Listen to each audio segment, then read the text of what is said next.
Chapter 6, The Secret of the Jerk. This chapter ended up being much longer than I expected. You might think I should have divided it into many posts, but why write a galaxy of posts when one article will do? No, your eyes are not mistaken. The guy with the beautiful woman is a jerk, or an ugly guy, or both. What is he doing with her? Can she not see? Has she not eyes? The poor male looks around, knows not who to turn to, and eventually sums up that the universe is a cruel and mysterious personage who deals out no answers, offers no solutions, and gives out no explanations, especially for the enigma of all enigmas, the beautiful woman. Obviously, something is amiss. How do these ugly to average looking guys get such babes? How do these cruel, stupid, barbaric males get these feminine jewels? Are they following a special trick? Are they super confident? What is their secret? Or are they even aware of their secret? But what if nothing is amiss? What if this is all correct to the will of nature? Where leaves the Don Juan? Oh, there she is. The beautiful woman, the ornament of the world, the dream in flesh. She stands aloof on the platform and says, "Gentlemen, how are you to win me?"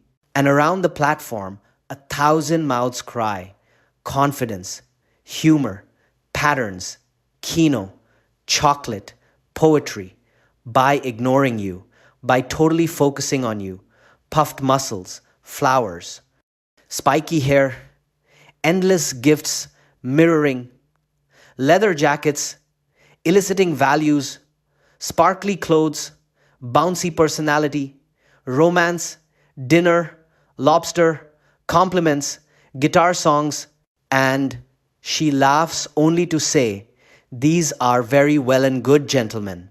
But are you not aware that imitation is suicide? You forget that confidence is experience, that puffed muscles are not to be a masculine dress, that any guy can buy me lobster, and that countless many can sing the guitar songs. Are you so unaware of what I need?" But a lone voice speaks from the floor. "You, madam, are to win me, for I am the prize to be won." And with that, she giggles in glee. For every one of you, there are 1,000 guys willing to offer me the above. It is cute that you are different, but why am I with the ugly guy at the end? Why do I prefer the jerk? And with this, the lone voice had no answer. Then comes the great exclamation. "Because he is a man." "Yes, but no," she snobbily laughs. "Because he is disrespectful." "He is that, but no." "Because he is an animal." "Not at all." "Because he has super ego." "True, but no." "Because he wears his cap backwards." "Huh." "Because he is rough and mean." "Nope." And then a golden arrow shaft of voice pierced the confusion, penetrated deep within the truth, spread those warm, gooey moans of ecstasy throughout, and made her come with such surprising clarity that she screams in delight, for the voice said, "Extreme masculinity." "Oh, Pook," she smiled in radiance, "how right you are." And all the guys' mouths turned into a big O as the beautiful woman ran off the platform into the arms of Pook. Having satisfied none of her demands, what she ends up with, the ugly or average guy, becomes seemingly contradictory. Extreme masculinity? What answer can that be? Oh, women, can you give us no explanations other than the ones that send us off the cliff? Can you not explain yourselves to our perplexed male minds? It is like speaking to a block. She gives expressions, but not answers. She gives demands, but not secrets. How smart men may be until they enter a bar. How knowledgeable they seem until they're before a woman. The mystery of mysteries.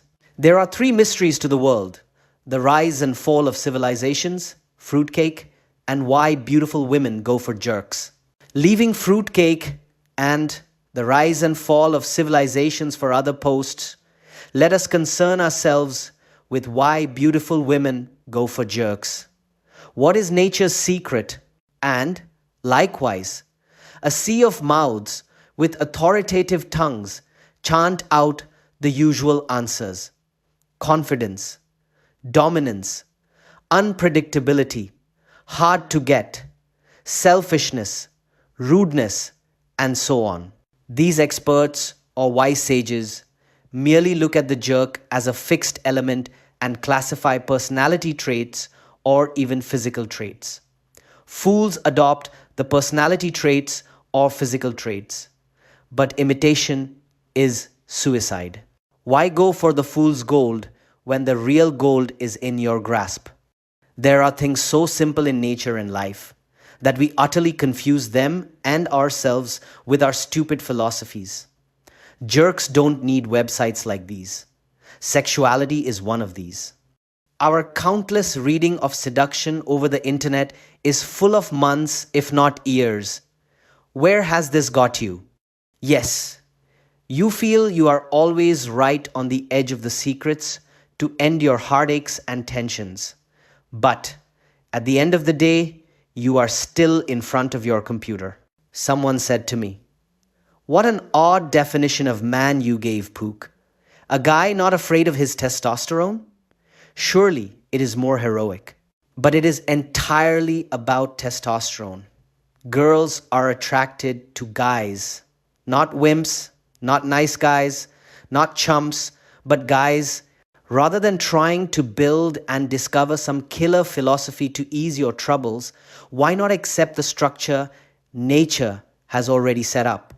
The secret of the jerks is that it is so widespread, common, and plain that since it is all around us, we can't even distinguish it.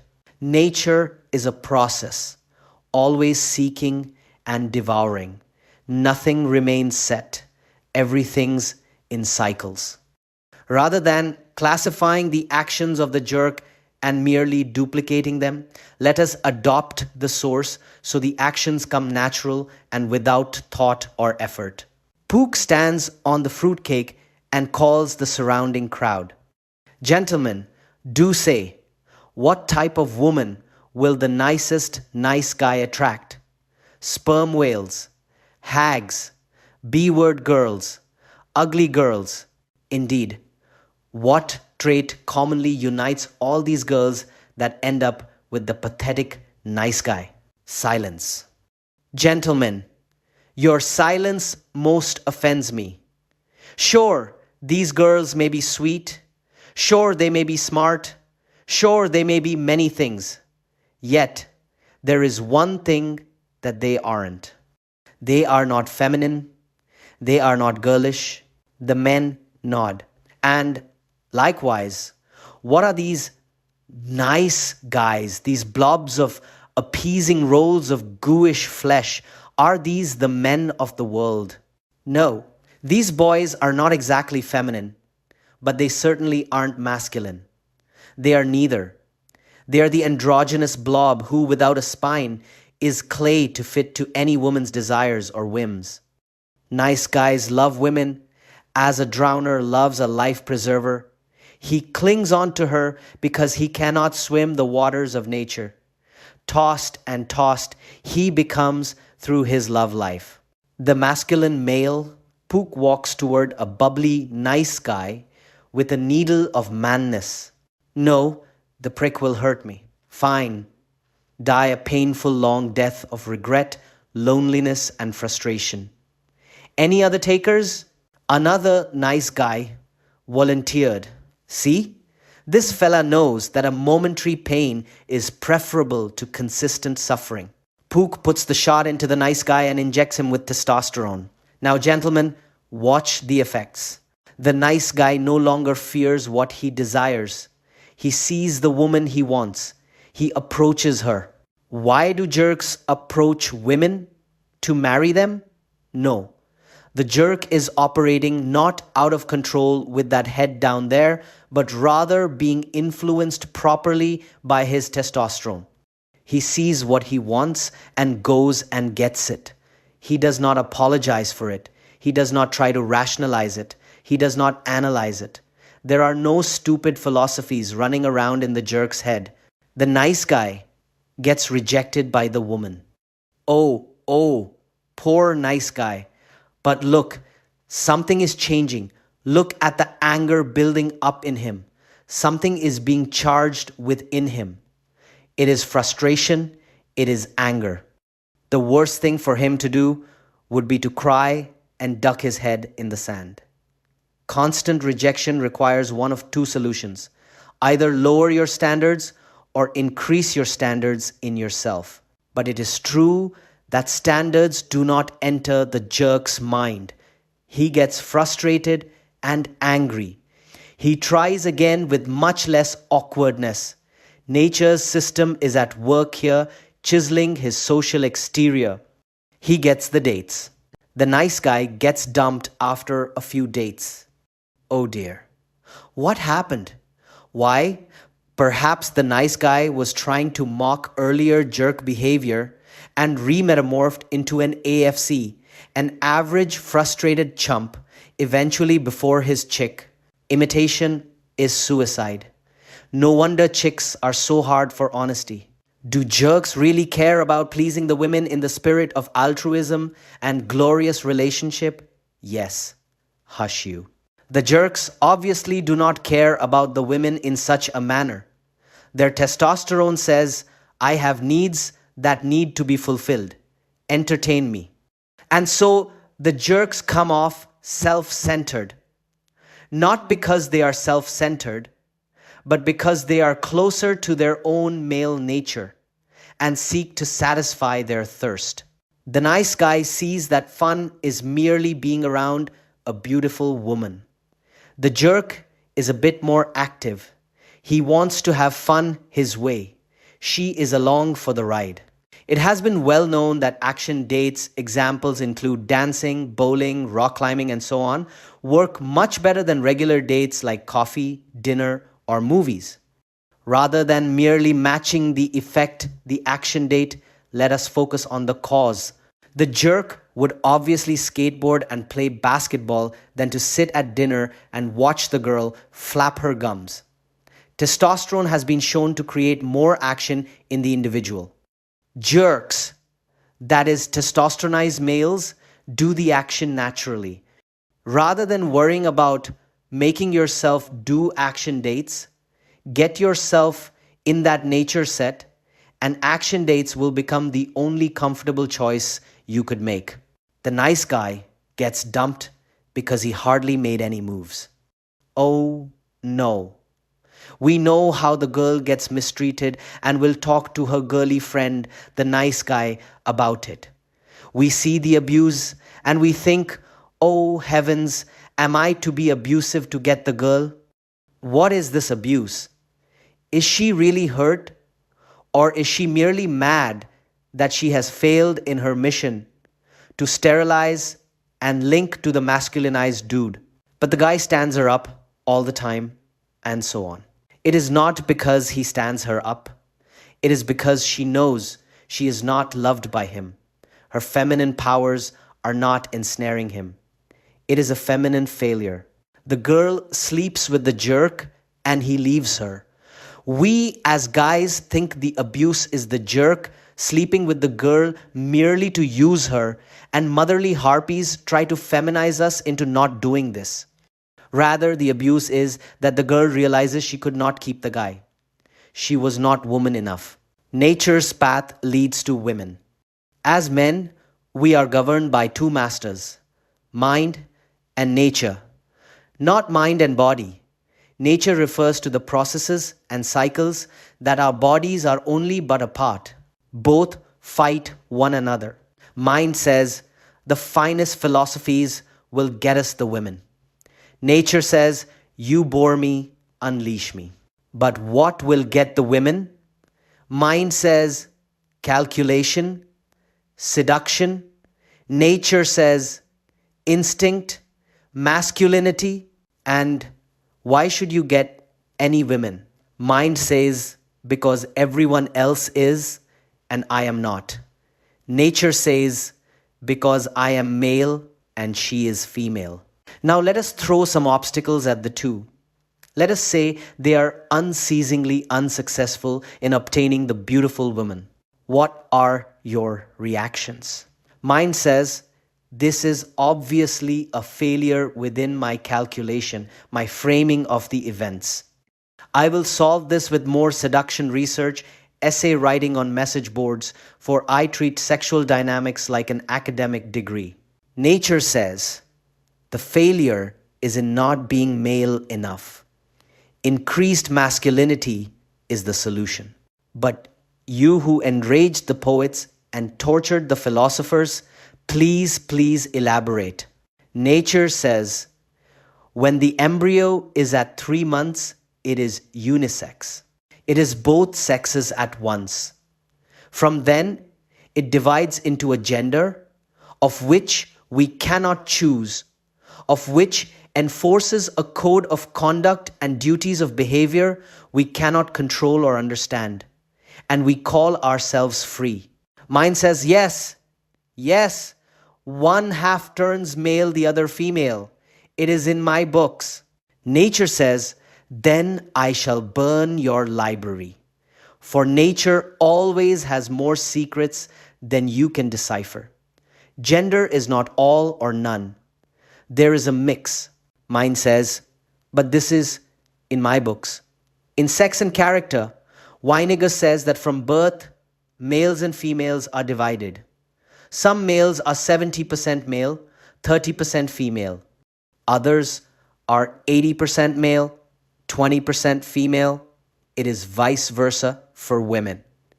We know of effeminate men. We know of tomboys. Attraction is not a choice. A male that is 60% male and 40% female will attract a female that is 60% female and 40% male. A female that is 90% female and 10% male will attract a male that is 90% male and 10% female. It is a fact that some men are more feminine than others. This attraction scale is destiny. We mate with what fills the void the best. This is the mix that Weiniger speaks of, is marked in the very first chapter of his book, and made everything else possible. Nature says, I wonder if you would talk then till doomsday. Your followers, your philosophers, lawyers, academics, prattle and rattle on just like you. You are completely unaware of the seasons of life that color and sparkle the world. But I hesitate. Mine says, like the flow and ebb of the moon, nature says, quiet you. Weiniger and others of his ilk made good attempts at trying to discover my secrets. They tried to pop themselves out of my earthly cycle and peer upon my work with the eyes of a god. Melancholy is my vengeance. Nietzsche and Kierkegaard, I drove those two mad. For Weiniger, I made his life so unpleasant that he had to shoot himself. Mind asks, is this your only vengeance? Nature says, no. It is reserved for anyone who frustrates my cycle. A man who persistently stays single becomes a public temptation.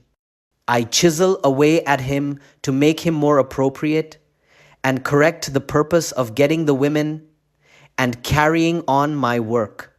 Mine says, but he will not do this, and your melancholy will not work because of the female attention he receives. Nature says, I make and unmake the Adonis. The beautiful boy, refusing to use my gift for my purpose, enjoys being slaughtered by the elephant's tusk, the early, untimely death. I will not be defied. Mine says, yet, Weiniger explained to you. Nature says, fool, your mix is all wrong. It is true that it is not simply male and female, but there is androgynous. where the male levels are so low in the male that he is barely a male, or that the female levels are so low in the female that she is barely a female. Mind says, you divided us before birth. Nature says, and I inject you again with my touch at puberty. The boy must become a man, and the girl a woman. But, alas, many attempt to buck my ways to follow you. Nerds, geeks, we know the labels. The longer a man tries to ignore the fact of my mission and cycle, the more pain and loneliness I will add into him until he has no choice to act. Mind says, you are vicious. Nature says, it gets the job done. But Weiniger is wrong. We are not born into a spectrum. Rather, we can add to it or decrease it. The element of attraction is destruction. Mind asks, destruction? Nature says, if a woman is amazingly female, what is the result? Mind says, hordes of men hunt after her. Nature says, yes. Extremeness of spectrum is an anomaly that must be seeked out and destroyed. The female is feminine with matter. Girls at an early age are aware the effects their bodies have on young men. They know they are like a magnet. But who do they go for? The beautiful woman is the extreme female. Why? She is seeking the extreme male. By the actions of the jerk, who can say that he is not looking for destruction? He finds it in her, and she finds it in him. I demand sterilization of the two. The more successes they have, the more and more it is drained from them. Eventually, they settle for one mate and begin the march toward the androgynous. Mind asks, so the beautiful woman is attracted to the jerk because nature says it is better to say that the extreme female woman is attracted to the extreme male man. And this is the utterly simple secret.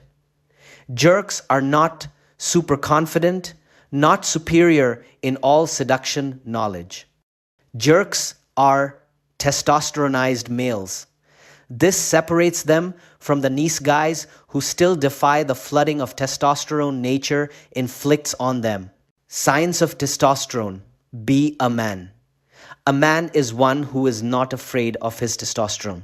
This will seem incredibly basic, but to illustrate the effects, look at the effects of men who must be injected with artificial testosterone because their body is not making enough, usually because of having human immunodeficiency virus.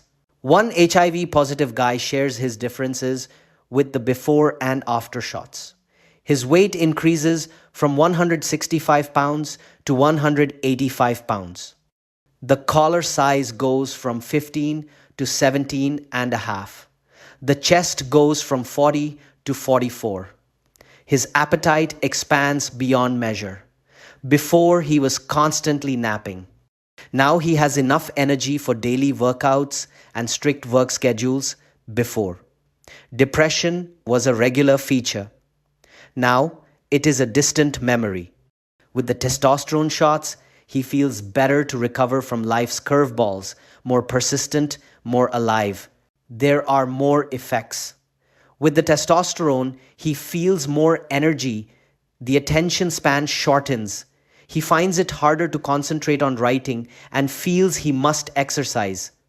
The wit becomes quicker, the mind faster, and the judgment more impulsive. It is literally a rush.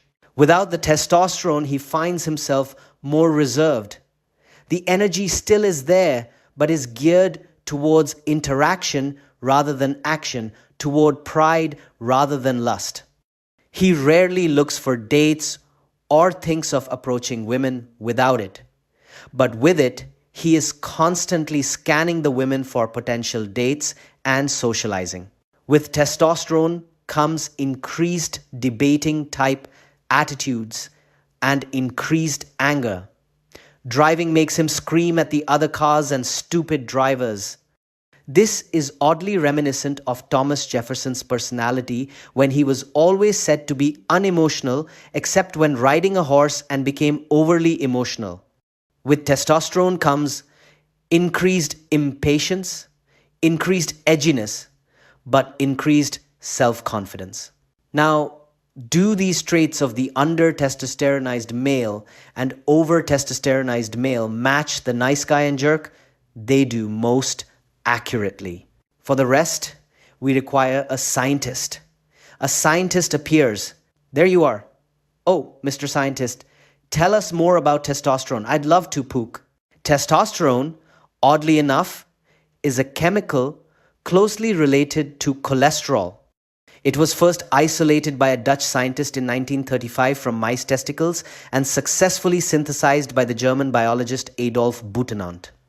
Although testosterone is often thought of as the definition of maleness, both men and women produce it. Men produce it in their testicles. Women produce it in their ovaries and adrenal glands. The male body converts some testosterone to estradiol, a female hormone, and the female body has receptors for testosterone just as the male body does. That's why women who want to change their sex are injected with testosterone and develop male characteristics like deeper voices, facial hair, and even baldness. The central biological difference between adult men and women, then, is not that men have testosterone and women don't. It's that men produce much, much more of it than women do. An average woman has 40 to 60 nanograms of testosterone in a deciliter of blood plasma. An average man has 300 to 1000 nanograms per deciliter. Okay, Mr. Scientist. You are putting this Pook to sleep. The effects of testosterone. Focus on the effects. Certainly, Pook. Testosterone's effects start early, really early. At conception, every embryo is female and, unless hormonally altered, will remain so. You need testosterone to turn a fetus with a Y chromosome into a real boy, to masculinize his brain and body. Men experience a flood of testosterone twice in their lives. In the womb, about 6 weeks after conception, and at puberty. The first fetal burst primes the brain and the body, endowing male fetuses with the instinctual knowledge of how to respond to later testosterone surges. The second, more familiar adolescent rush, squeaky voices, facial hair and all, completes the process. Go on. The effect of testosterone is systemic. It engenders both the brain and the body. Apart from the obvious genital distinction, other differences between men's and women's bodies reflect this. Body hair, the ratio of muscle to fat, upper body strength, and so on. But testosterone leads to behavioral differences as well. Since it is unethical to experiment with human embryos by altering hormonal balances, much of the evidence for this idea is based on research conducted on animals. A Stanford research group, for example, as reported in Deborah Bloom's book Sex on the Brain, injected newborn female rats with testosterone. Not only did the female rats develop penises from their clitorises, but they also appeared fully aware of how to use them. What? Indeed. But let me continue. Yes, I am sorry. And these female rats were trying to have sex with other females with merry abandon.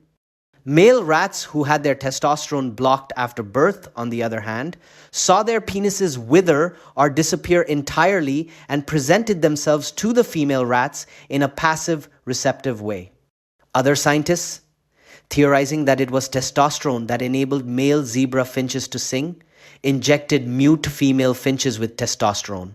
Sure enough, the females sang. Species in which the female is typically more aggressive, like hyenas in female-run clans, show higher levels of testosterone among the females than among the males. Female sea snipes, which impregnate the males and leave them to stay home and rear the young, have higher testosterone levels than their mates. Typical male behavior, in other words, corresponds to testosterone levels, whether exhibited by chromosomal males or females. But does this apply to humans? The evidence certainly suggests that it does, though much of the proof is inferred from accidents. Pregnant women who were injected with progesterone, chemically similar to testosterone, in the 1950s to avoid miscarriage had daughters who later reported markedly tomboyish childhoods. Incredible. Ditto girls, born with a disorder that causes their adrenal glands to produce a hormone like testosterone rather than the more common cortisol. The moving story, chronicled in John Colapinto's book As Nature Made Him, of David Reimer, who as an infant was surgically altered after a botched circumcision to become a girl, suggests how long-lasting the effect of fetal testosterone can be.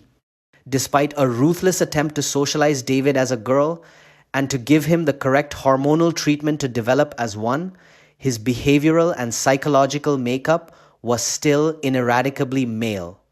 Eventually, with the help of more testosterone, he became a full man again. Female to male transsexuals report a similar transformation when injected with testosterone. One, Susan Drew Seidman, described her experience in The Village Voice last November. "My sex drive went through the roof," Seidman recalled.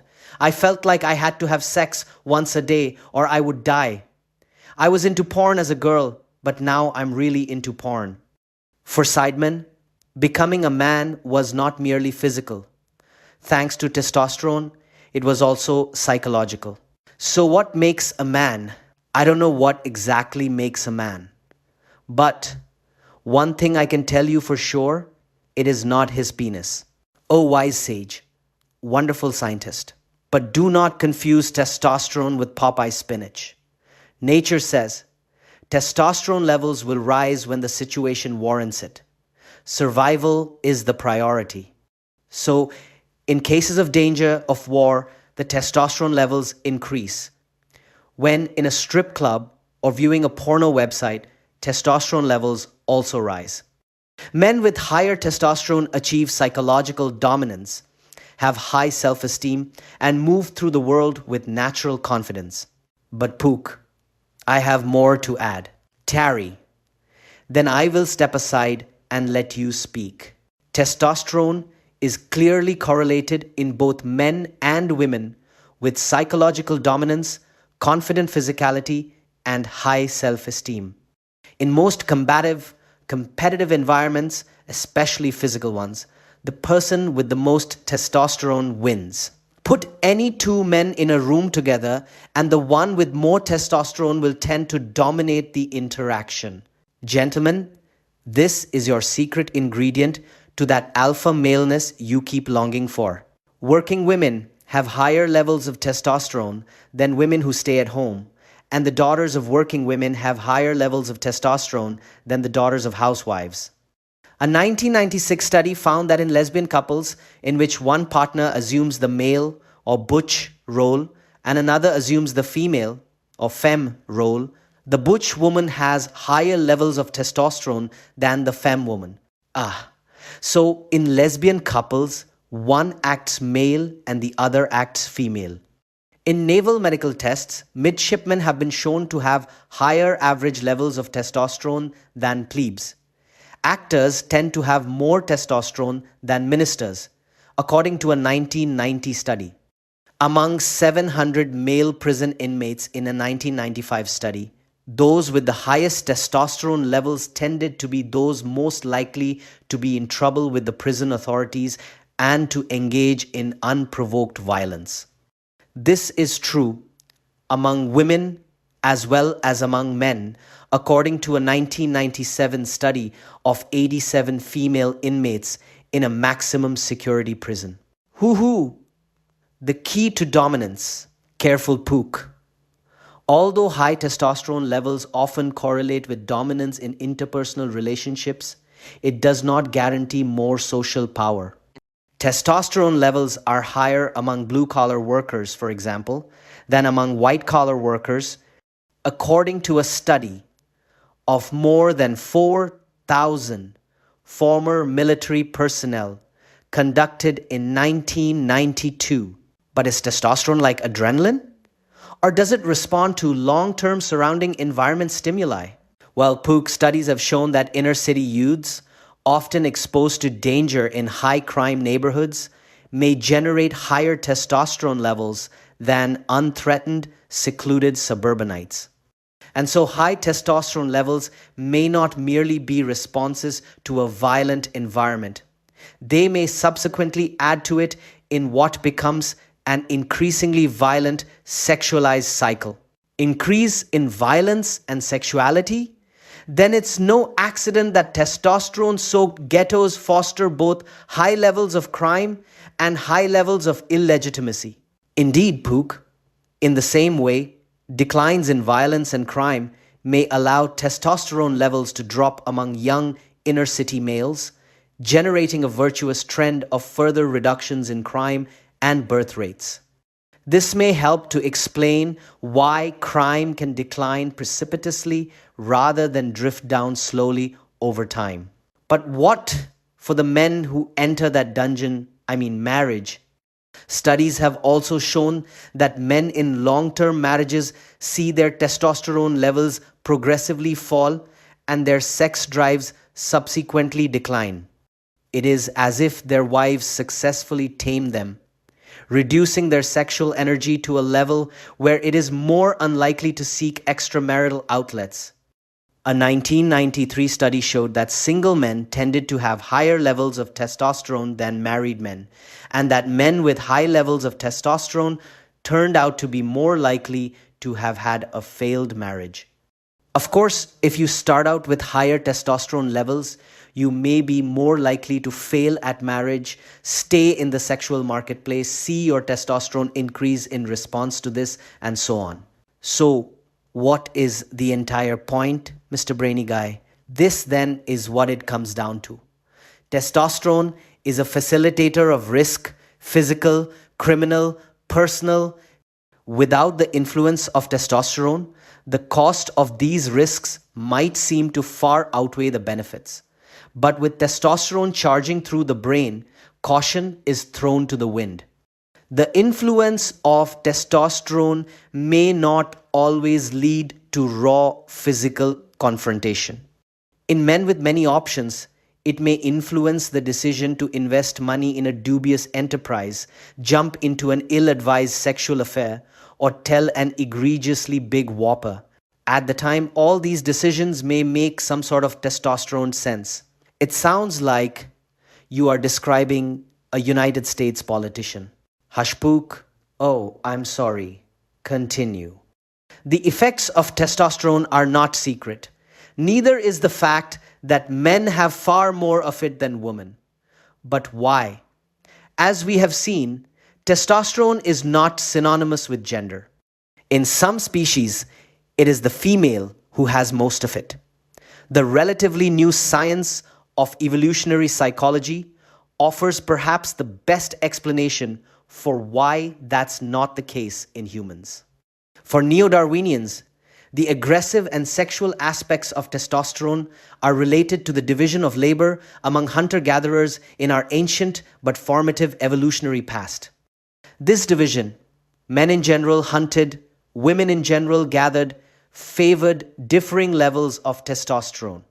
Women need some testosterone for self-defense, occasional risk-taking, strength, but not as much as men.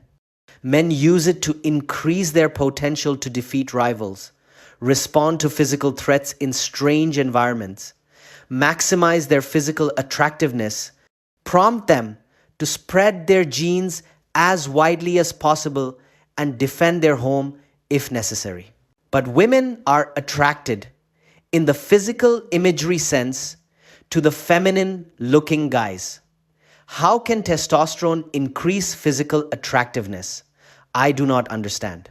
But the picture, as most good evolutionary psychologists point out, is more complex than this. Men who are excessively testosterone are not that attractive to most women, although they have the genes that turn women on. Strong jaws and pronounced cheekbones, for example, are correlated with high testosterone. They can also be precisely the unstable, highly sexed creatures that childbearing, stability seeking women want to avoid. There are two ways evolutionary psychologists hazard that women have successfully squared this particular circle. One is to marry the sweet class nerd and have an affair with the college quarterback. That way, you get the good genes, the good sex, and the stable home. This has always been the problem. Nice guy or jerk. There is a third path, a third way, and what is it? The third way is to find a man with variable testosterone levels who can be both stable and nurturing when you want him to be, and yet become a muscle bound, bristly gladiator when the need arises. This is sadly more easily said than done. The secret is to control the sexuality, or else it will control you. The jerk is entirely controlled by it. The nice guy recoils from the abuses he sees in the jerk and becomes merely static on the woman's radar. To be a jerk in control of his sexuality is to cease being jerk-like. For nature has set up this game of life we all play. Learn the system and work within it. No nice guy in animal world. Now we require a farmer. A farmer appears. What are the effects of testosterone on animals? The farmer looks at Pook as if he was crazy. Yes, the effects. Well, one thing with animals is that the female is usually the one more in heat, always searching for sex, than the male. Take female pigs, they go completely berserk. Go on. But it is exactly what that scientist said. Nature dashes some testosterone to create the male at first. Then, at puberty, nature floods the male with testosterone. If you neuter the animal before this flood, you will have a great pet. And if you don't, well, you end up with an unhappy beast. Male pigs must be neutered or the testosterone will flood the body, making its meat worthless. This is why we don't eat bull. So our animal friends, when testosteronized, are merely to mate. There is no other strength in it. That isn't true. If you neuter the dog before he gets testosteronized, he makes a great pet. But he will not make a good sheepdog. It's almost like his will of action gets taken out. And so is the same with humans. What do nice guys become but human pets for the female? And just as animals use their sexuality for action, for a higher purpose, so do humans. The women agree. Even on this site's discussion of nice guys versus jerks, read what some of the women had to say. Italics will be the woman. Regular text will be da Pook man, first lady. All right, I read some of your responses from women and noticed that most of them seemed older and probably uglier. It is the pretty chicks we want. Too bad pictures were not included with their words. And since a lot of guys who go here seem to be around my age, 17, I figured I would put my 2 cents in. Here it comes. I do not like the nice guy. To me, he is a definite turnoff. He seems too timid to pursue intimacy. And personally, I love it when a guy is really horny as long as he is attractive and knows when to stop. It makes me feel a lot more comfortable. Too timid to pursue intimacy. Perhaps he needs a shot of testosterone. Notice how she loves a guy being horny, just not a stupid type of horny. She feels comfortable when the guy is following his nature rather than acting out stupid philosophies. I am not saying I like jerks. I like the funny guy who always has something interesting or colorful to say. Normally, girls look for someone of their niceness quotient or lower. Feeling like the jerk in the relationship is no fun. Of course, neither is being the bitch. So it is totally up to the chick. Maybe you nice guys should get a bit more bold, not necessarily jerkish. Fortune favors the bold. Second lady. Women start to see the light in their late 20s. Some men never do. As women get older, they become less feminine in that they are rapidly aging. Yes, nice guys can get girls. All the girls we do not want. My advice to the nice guys whose decency might be hampering their dating success is to widen the pool of women they consider. Translated, go for uglier, older girls. A current philosophy among some male dating gurus is to never date a woman over 30, as they are too set in their ways, hate men, and are starting to lose their looks anyway. Wrong, wrong, wrong. Older women have developed depth of character. They have learned that nice guys are the way to go, and they are in their sexual prime. In addition, they know who they are sexually, and they are unashamed and unafraid to experiment and to take and give pleasure. Sex with a woman over 35 might be some of the best sex a man will ever have. Over 35. She cannot have many children by then. At that age, she is losing her purpose of sexuality. The problem with dating women under 25, which seems to be the goal for many men of all age groups, is that one will have to contend with the image-seeking behavior of youth. Unless a man is equally shallow and image-driven, and most men over 30 are not, women in their 30s, 40s, and up can be a goldmine of interesting and wonderful experiences. We know that the young women go for the jerks, but notice how the desexualized male, that is the nice guy, wins with the desexualized female, that is women in their 30s and 40s. Third woman, I date only nice guys. Most women want to date a nice guy, but men are being classified into two groups, nice or jerks. That does not cover the subject. People are more complex than that. Neither sex can be grouped into just two groups. Of course, the nice guy is often a man who does not have a life, and neither sex is attracted to this type of person. A truly nice guy is hard to find. A true jerk, most women do not want. I think we try to make people fit into a category instead of getting to know them. You cannot always know what a woman wants based on another woman's choices. Why not? Women seem to follow the same pattern of going for the jerk. It is true that the nice guy has no life. It is because he lacks the action that the jerk has. I love a nice guy. To me, nothing is sexier than a guy who has the guts to say he really likes me on a first date. And yes, I do continue dating him. I must clear one last thing up. Nice guys do finish last, and I find that to be very sexy. He is the one I will see again. This woman must be fat or old or something. Fourth girl. Sorry, but it is no more true that women prefer jerks than it is true that men prefer bitches. The thing is, the nice guys who are with a woman are not out there complaining that women do not like nice guys. The nice guys who are not with a woman will express their loneliness in a nice way from time to time. The jerks who are not with a woman never complain about it. They lie and say they do have a woman, or many women, or they do not want a woman. Nice guys do not lie like that. The jerk is a challenge. The nice guy wants to go to Oprah's show. The truth is that nice guys are alone from time to time. The truth is that there are plenty of people out there looking for the right one. Keep looking. You will find her.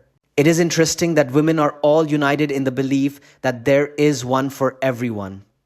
It is as if they are well aware of nature's invisible hand-demanding union. Postscript. You are a guy, right? So looks are very important to you. Let us say you think you could not be with less than an 8. I know huge compromise is not possible. But just try to accept a 7 or a 6 perhaps. Women get a lot better looking to you after you know and love them. Give it a try. If I had a brother and he was a nice guy, the above advice is what I would have given him. Notice how many of these women are missing the point here. The point is to get the beautiful women. Some of these girls' solutions are to not go for the beautiful ones. But all the attributes of the jerk they love, the action, the horniness, the unpredictability, the exciting life, are all effects of a testosteronized male. Fifth girl. I do not think that women are attracted to jerks, but they are attracted to men that illuminate power. Those types of men, powerful, strong, and masculine, are sometimes jerks, which accounts for the confusion. Finally, a woman links the jerk to masculinity, but it is the effects of testosterone she sees. The nice guy sometimes is not strong or powerful, and that is what turns women off. So, in essence, it is not the fact that they are nice, it is that they may be lacking other attractive qualities that outweigh the niceness, which the nice guys do not have or are afraid of, and they sterilize themselves with nice philosophies. Ultimately, I love nice guys that illuminate strength and masculinity. There is no better combination. It becomes quite simple. Nice guy. A male who is scared of his testosterone and seeks to sterilize himself with his niceness. Jerk. A male who merely acts male. He is controlled by his testosterone. This is why he gets into trouble. Great guy. A guy who can control his sexuality and acts male without getting into trouble. Sixth girl. I got the email about the nice guys versus jerks. I am totally for nice guys in a relationship. But when it comes to lusting or dreaming about a guy, it is usually the jerks. Because most jerks have the nice bodies and have that something that is sexy about them. Can you not see the pattern emerging? Are we not seeing the jerk and nice guy for what they truly are? Seventh girl. I recognized some time ago exactly what I was doing. I was looking for a specific character, for lack of a better word.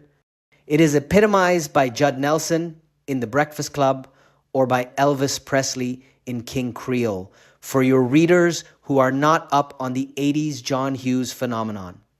Essentially, they are bad boys with heart. I have dated guys who are nice, just nice, and I get bored after about 3 dates. Bad boys are much more interesting, of course. Although it is not a wish of women that these guys are really bad. Misunderstood would be a better word. Check out the local oldie station for Leader of the Pack, and you will get the idea. A guy who is a troublemaker enough to be dangerous and daring and fun and keep life interesting, but who is a real sweetheart underneath. Hell, even when I was in 8th grade, I was much more infatuated with Jason Bateman's character on Silver Spoons. The best friend, next door neighbor who was always causing trouble to get attention from parents, he thought did not care than Ricky Schroeder's. Ricky was so sweet, he was saccharine. The problem that I have run into, as I am sure many women have, is that most of these bad boys do not seem to have the good hearts we seek. What you see is what you get. This is because they are controlled by it. The only way to get both and be the desire of every woman is to understand it and control it. By the time you realize it, you may have been dating this jerk for a while. When you ditch him, it is on with the search for the same damn thing. This is where guys will get the idea that jerks get all the women. They see us in the process of the search. What they need to understand is that we are not looking for some nasty idiot. Behind it all is the wish to find that guy who can be trouble to everyone else but nice to us. Just like Judd. 8th girl. Nice guys versus jerks is not the real issue here. It is all about confidence. The major difference between nice guys and jerks is this. If a nice guy has the guts to approach a woman who has caught his attention, he is so worried about saying the perfect nice thing that he will totally flub it. The nice one ends up stumbling away from the object of his desires with his tail caught between his legs. For those who do not already realize, this is not the impression you want to make. A jerk, on the other hand, appears to have been blessed with the ability to approach anyone and say just what is on his mind, completely disregarding any of the repercussions. He just does it. I have no clue how he does it. But damn, the man who has the confidence to accomplish that has caught my eye for the night, whether he wants it or not. What does this say? She is saying, stop trying to say the perfect thing. This was why I left seduction behind and gone the natural route. It is more fun, fewer headaches, and gets better effects. Ninth girl, do not think women do not like nice guys. There is an initial appeal to a jerk, but it does not last long. As long as you do not act desperate and have a little something going for you, believe me, a nice guy can finish first and with the girl of his dreams. Translated, treat yourself as the prize to be won. This solves a lot of errors, but it is not enough. Mastering the secret of the jerk optimizes your sexual appeal. 10th girl. This is from the book, which I am sure many of you have read, called The Fountainhead by Ayn Rand. Miss Rand's objectivism was always a bit thorny going down philosophically. And I know how women are the sexual ones, which is strange with the person of Miss Rand. Yet, Miss Rand's noble hero is entirely in the sexual realm. Her heroes are her ideal men. Objectivism is, in Miss Rand's words, a noble vision of man which characters like John Galt as symbols. But objectivism is more of a style of masculinity than it is a philosophy. Her heroes usually blast philosophical niceness away. In The Fountainhead, the hero Roark is not attractive and said to be even ugly. His rival, Keating, is the pretty boy. But notice the effect that Roark has on Dominique, the extraordinarily beautiful woman. At the quarry, he does not seduce her. He literally rapes her, as virgin girls are often said to express as fantasy. At a later party, the people notice Dominique, usually surrounded by desperate guys, show signs of attraction. And, my dear, ask Kiki Holcomb, what did you think of that new one? I saw you talking to him, that Howard Roark. I think, said Dominique firmly, that he is the most revolting person I have ever met. Oh, now, really? Do you care for that sort of unbridled arrogance? I do not know what one could say for him, unless it is that he is terribly good-looking, if that matters. Good-looking? Are you being funny, Dominique? The beautiful woman is attracted to this ugly guy. But why? Why, my dear, said Kiki. He is not good-looking at all, but extremely masculine. Extreme masculinity. This is what the beautiful woman wants. Now for the males. First, male. One thing to add on the nice guys versus jerks thing. Jerks win because in their selfish insensitivity, they never hide their raw sexuality. Nice guys, in their sensitivity, hide their sexuality because they think it will oppress women. This guy is on the right track. Women are powerfully attracted to guys who are open with their sexuality. Thus, the jerks win. Exactly. Now, it is important to realize that being open with your sexuality is not about being a macho wanker, but simply about not denying that you want to have sex with her. She knows it anyway. And if you do not let the world know it, you are headed right for the friendship zone. Which is great if you want to chat all night only to see her waltz out the door and straight into bed with some asshole who just walked in. But useless if you want to be the one helping her mess up her sheets. So true. To be open with your sexuality, all you have to do is to be yourself, knowing that it is fine to feel sexual about her. Just do not drool or go straight for the want to fuck approach, although even that works about 10% of the time. When we acted on our desires as average, frustrated chumps, we got burned. So many of us became desireless, which is not bad for getting the attention of many pretty babes. But male lust turns women on. The problem is not the male lust. It is putting that male lust in ridiculous philosophies such as the nice guy way and so on. Realize that there are no philosophies with dealing with nature and trust your gut more. Be nice by all means. In fact, I would advocate nothing but niceness. But you have to combine it with strength and let your sexuality shine through. After all, the difference between you and the jerk is that you are nice, he is sexual. But who does she take home? Second male. This is regarding the nice guy jerk controversy. Just want to confirm some claims with first hand experience. Listen to this one. He describes why even ugly guys get the beautiful babes.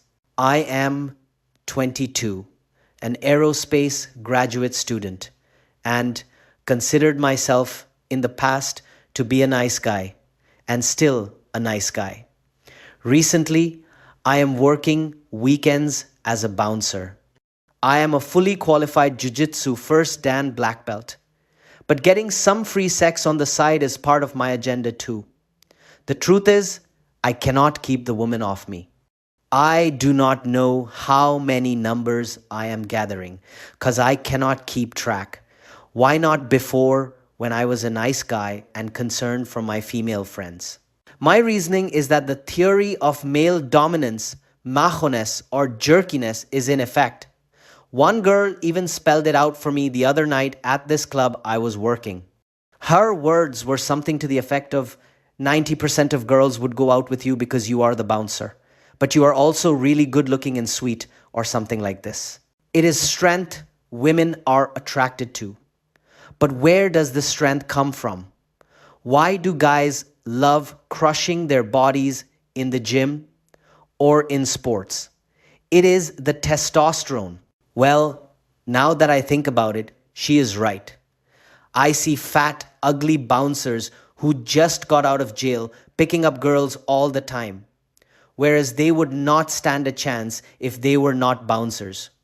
Why? Because they are tough guys. And as we see, this also explains why ugly guys get the beautiful girls. It has nothing to do with confidence. It has everything to do with testosterone. Some guys can be very confident with debates, with presentations, and so on. But get them in front of a woman and they freeze. Whereas some guys cannot do all the former, but know exactly what to do when around women. In my case, I am both very polite and considerate towards women and men, except on a bad day when I do not give a fuck. Seeing this, it seems to turn them on. It is the mixed signal theory, where women see that you are a tough guy and a nice guy at the same time, the classic Humphrey Bogart thing. So the bottom line is, be tough, or if you are not, look tough and act tough. This is not to say become a bouncer, because it is not only dangerous and risky, but also very foolish, and not worth it unless you have the skill. Even then, personally, I am a bit of an adrenaline junkie, so I do not mind. Another tip, flaunt the things you are good at or like to do, or your accomplishments. But do not lie, so that upon confrontation, you are open-jawed. For instance, I am a pilot, and I mention this to chicks I date because I love flying and it is a part of me. It is my only hobby, and it is something not all do, and so is an attention getter. Hope this helps. We all have a lot to learn, so do not worry. You will get there if you try. It is a matter of educating yourself about these things. I believe, and I am far from it. But the real Don Juans, like the movies, have learned many hard lessons and have keenly observed others and the mistakes they make. It is like aviation. You do not want to be in the National Transportation Safety Board accident report. You want to read it and learn from others' mistakes. Good luck. Third male, well, here is my 2 cents worth. And it is going to piss off most of the chicks and a lot of wimpy men. Wimpy men. That perfectly describes these guys who are scared of their sexuality, of the effects their testosterone might have on them. Girls do like jerks, especially the pretty girls. Fair or not, you fellows know, the pretty ones are the ones we want. Precisely. And these girls can have anyone they want. So they deserve no sympathy when they get treated like dirt. Ladies, please spare me the fecal matter about how you do not know he is a jerk. Guys, if you are a shoulder to cry on for these women, you are a bunch of damn fools. Yes, what I really get tired of hearing is that when women get older, they become more attracted to nice guys. This is true only if she has gained 100 pounds, has finally divorced the jerk, and has a couple of his kids she needs some succor to help support. Exactly. Even then, she will secretly always want him back. It happens to me constantly. And these chicks can go to hell as far as I am concerned. It is not that nice guys finish last. It is that nice guys, when it comes to the woman's lust, do not win at all. The best seducer I know personally is an alcoholic, ex-convict, pathological liar with a violent temper who cannot hold down a job. And yet, some of you guys are reading seduction material until your eyes hurt. As the scientist said above, high rates of testosterone are found in criminals, in gigantic liars, and such. Hell, look at how popular Bill Clinton is with women voters. This is why I am primarily interested in financial success. To hell with these dumb chicks. Let them marry a turd and live in misery. I am going to have a nice home, car, and retire comfortably. Hey, at least he knows what he wants. If you are nice, she thinks you are a pussy, chump, and not a real man. It has always been this way and always will be. Actors, pro athletes, rock stars, and drug dealers are always awash with women. And these guys are known scum. These guys are also the ones who are rated with the highest testosterone levels. This is the jerk's secret, and he does not even realize it. Fourth male. This male we all know, his name is Jake Steed. Here are some examples for you. I have a coworker and friend who is one of the best natural seductionists I have ever met. He has fucked more women than any of the guys here could dream of. Yes, he parties, and yes, he seduces. Yes, we all have met them. He just so happens to be the most brilliant, accomplished person of his position in the company. So how about your theory that seduction swallows you up? Do not be ridiculous. Life is about balance. And yes, Jake illustrates my point here. The answer is because he does not seduce. He is a natural man. Highly testosteronized males, especially if they can control it, rise far in the business world. The difference between Apollonian and Dionysian at its root level is that Apollonian controls nature while Dionysian is controlled by it. Apollonian is not to cast nature out to the netherworld or to be a killjoy. I will take my example a bit further. I actually showed him this website, and you know what he did. He laughed his ass off. He could not understand how guys like the guys here could devote so much time and energy into discussing women. He does not even think about what he does. He just does. Thank you, Jake. I have been saying this on and on and on. In the Kill the Desperation thread, when asked about my philosophy, I said there was none and you guys got confused. Later, when I said to stop treating love and sexuality like an academic degree, studying books and websites on the subject, you guys got mad at me. This is not rocket science. It is women, and the answers are already embedded in your nature. So, where does that leave you? This guy is building an amazing career and fucking tons and tons of hot ass women, while you and I are here discussing the fucking path of Apollo versus the path of Dionysus, and some guy named Pook who has risen to godlike status on some little known message board. So, just who is on the Apollo path here? Do not confuse Apollonian with career success. Later, RD2 adds, the thing that is never addressed is the quality of women that you want to get with.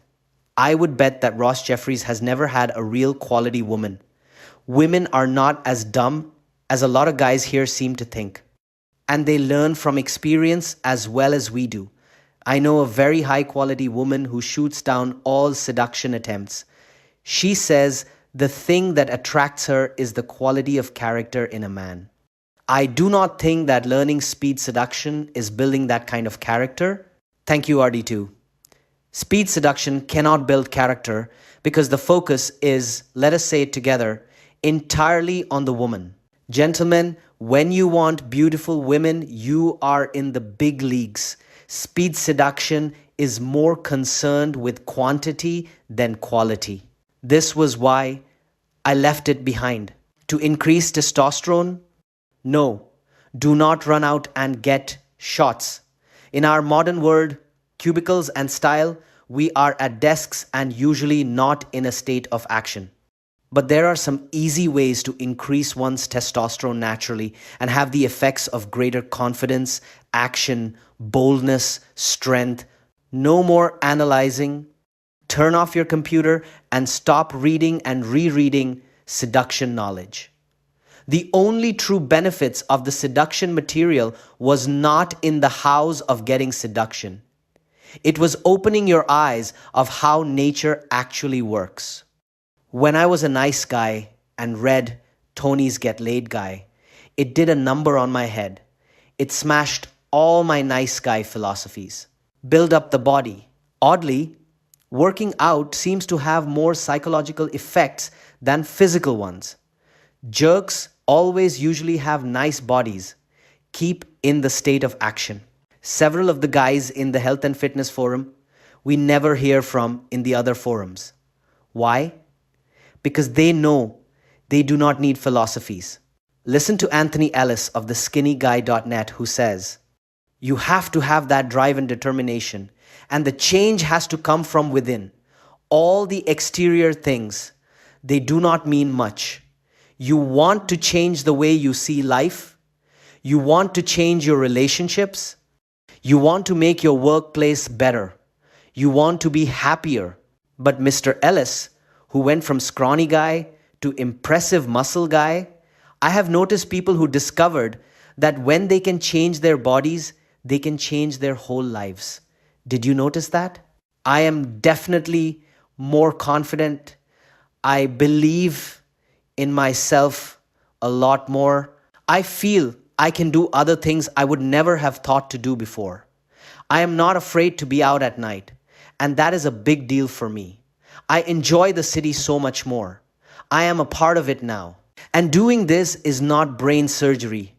I did not save someone's life, but I improved my life, which is very difficult to do. How many people are trying to lose fat? How many are trying to gain muscle? How many people are trying to get control of their lives? I have. And I feel empowered. I have no doubt any direction I choose to take my life will be successful. You have kept this up for about a year now. You have got the solid muscle mass, a great physique, a great outlook. But what does long-term success mean to you? Is this going to be part of it? This is definitely part of my life now. It is a permanent fixture. I may make slight adjustments, but once you go on this trip, there is no return ticket. You do not want to go back. It is like going to Hawaii. You do not want to come back because you have seen the other side. Once you get going, once you get the momentum going, once you start looking better, once you start feeling better, you do not want to stop. You want to keep exercising to keep looking good and feeling good. What do you tell people who do not believe this is possible? When I meet people with that type of attitude, people who say that is not possible, I tell them, for you it is not possible because you do not believe it. If you do not believe you can do it, you cannot. I think they need to believe it before it will work for them. When they open their minds, things are going to start happening. Doors are going to start opening. They see the reality of the situation. It is absolutely 100% necessary to believe you can do it. I mean, really believe it deep down inside. I have come to realize that most of what happens to you is a result of you. It all comes from inside.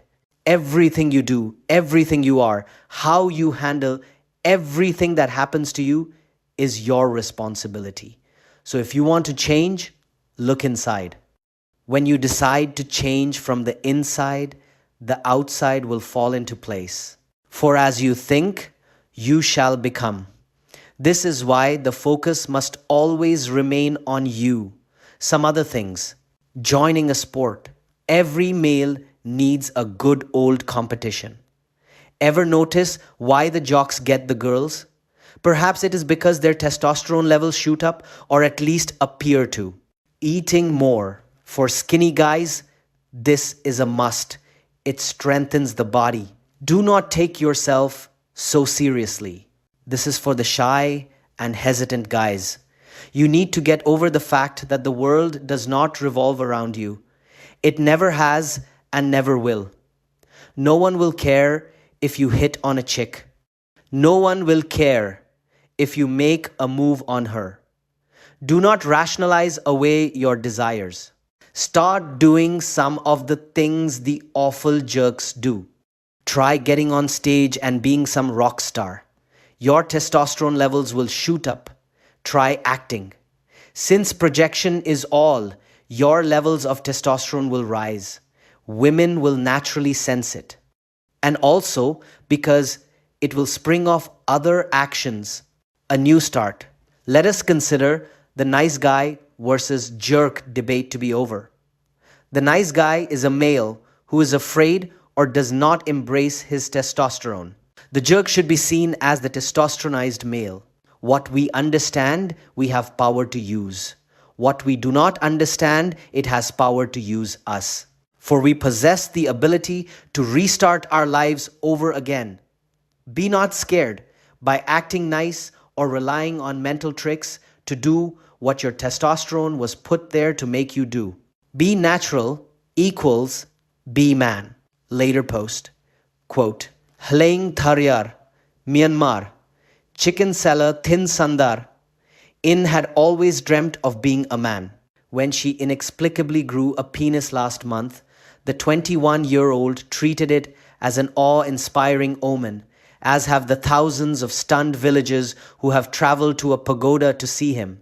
On the morning of the full moon day of June 21st, I noticed my thing, sex organ, was not the same as before. Thin Sandar, who now goes by the male name then Sign, said on Wednesday. And my breast disappeared. Then Sign added. So I called out and showed it all to my mom and dad. It was very strange. Experts have examined him and he awaits test results from a women's hospital, SAPA AFP. The secret of the jerk post detailed this occurring in lab rats. There are legends and mythologies of this occurring throughout various cultures. Though I am curious if the opposite is true. Can guys have their penis drop off and a vagina appear, with breasts appearing? Apparently not. Testosterone stains. Once you have been immersed in testosterone, first in the womb, then in puberty, you cannot go back. But that does not mean you can become very feminine and weak. You will still have balls, just not in the metaphorical sense.